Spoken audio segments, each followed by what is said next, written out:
All right, guys. I figured I'd ask this dude I know who's really jacked and really big, so obviously he must know what he's talking about. But seriously, here I wanted to give this question over to Eric Helms because I thought he'd have a lot of fun with it and throwing some of his notorious um, sarcasm into it. But actually, he just did a really good job answering the question, and I think you guys will enjoy how he breaks this down for you guys. So, training volume. Here it goes. Nice terrace major, by the way, Eric. Very nice. Hey guys, Eric Helms here. Just wanted to do a little brief kind of informational video that Alberto asked me to do on volume. So basically volume, when I talk about volume, I mean the volume of training you do. And there's a lot of different ways to quantify volume. If you look in like, sometimes like traditionally people talk about as the number of sets you do, or the number of reps you do, or sometimes they'll even go as far to say like the poundage, or for you guys out there in different countries in the US, the kiloage, I guess. So it'd be, you know, the reps times the sets times the load on the bar. So if you did a 10 rep set 3 times, so 3 sets of 10 with 100 pounds, that would be 3,000 pounds of volume, right? 3 times 10 times 100. So why do we care about volume, and why am I telling you what it is? Basically, volume is one of the most variable things when it comes to your weight training. And the amount of volume you need is going to be dependent upon your training age, what your goals are, and the frequency intensity of your training.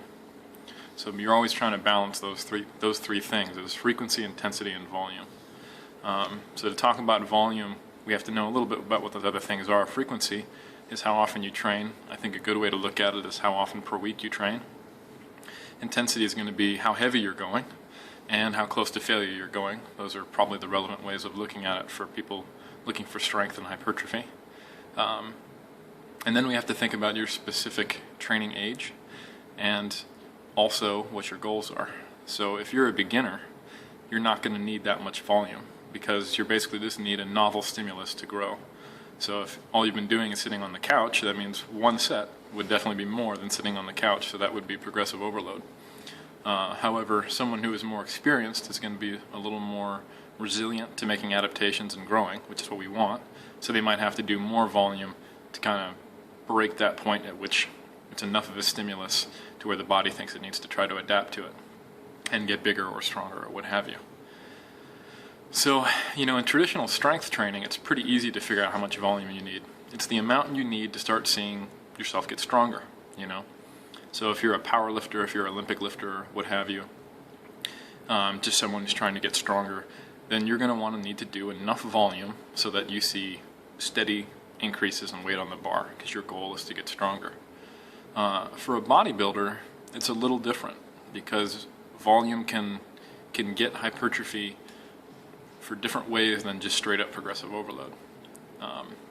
For example, if you were to go on a high volume program, let's say you just doubled your sets on everything, you would notice you got a little bigger in an acute window, especially if you were training in like moderate rep ranges and all that stuff.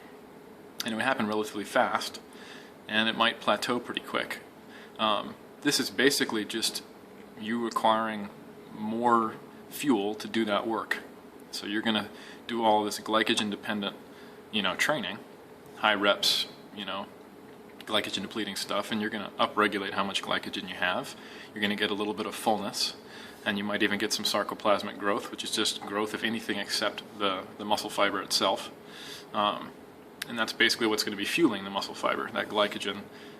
So you'll notice just by doing more volume, you get a little bit bigger. And I think the trap here is that you might start thinking that's dose dependent. Like the more volume I do, the bigger I'll get. And that's it. And the problem is that you start running into wacky programs where the volume is just stupidly high, or people thinking, you know, to progressively overload, I have to just keep adding volume. Because, you know, there's a certain point when you can't just add more weight to the bar. Eventually, you know, you can't be squatting 2,000 pounds. So there has to be some way to increase the progressive overload. And if you are someone interested in volume training, then you can get caught up in the idea that that just has to keep going forever and ever and ever. and you never know when to stop, and eventually you're doing some ridiculous amount of volume, and that's not necessarily the way to go.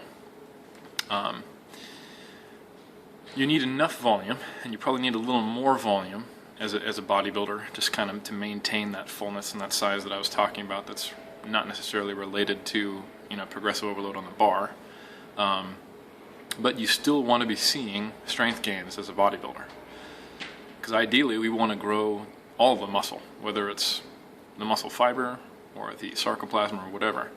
So basically, you want to see enough volume so that A, you're just big from all that other growth that I was talking about, and then B, so that you're stimulating enough so that you can add a few reps here or there, or a small amount of weight to the bar over time. And you know, if you look at some of the research out there in meta-analysis, you'll see that somewhere between 40 to 70 reps per body part is right around where that volume is the sweet spot for most people as far as hypertrophy. It's going to change with training age. You're going to need more as you get more experienced, and there's going to be some definite individual differences there, and there's actual differences between body parts. Some evidence showing that the legs don't respond as quickly, probably because they already have a certain training age just from us walking on them all the time. So that means that we should be doing probably somewhere between, I guess that would be 4 to 8 sets per body part, depending on the rep range you're training in, if it's the 8 to 12 or so, or 8 to 15. And then you have to think, okay, so I do that, how often? Well, again, it comes back to intensity, frequency, and volume. So that volume seems low if people are used to training once a week.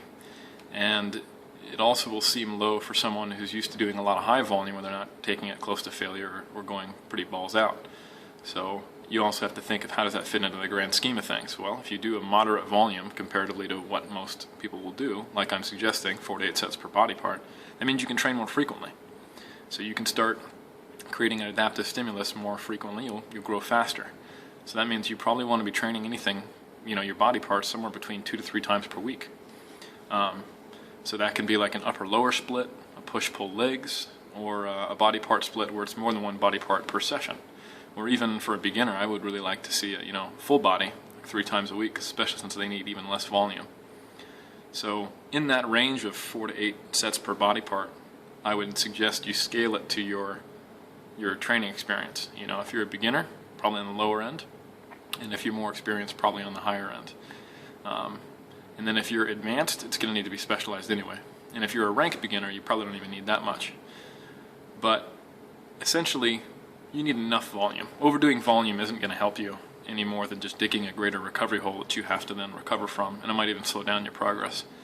So you want to add volume when you hit a plateau, and unless you're already really, really high in volume, then you might be plateauing because you can't recover. But in general, if you are just not making any gains and your nutrition and everything else is in order, which is pretty rare, then you might want to think about adding a little bit of volume in small amounts, say like 10% of total volume added or 20%, something like that, not just going out there and doubling it.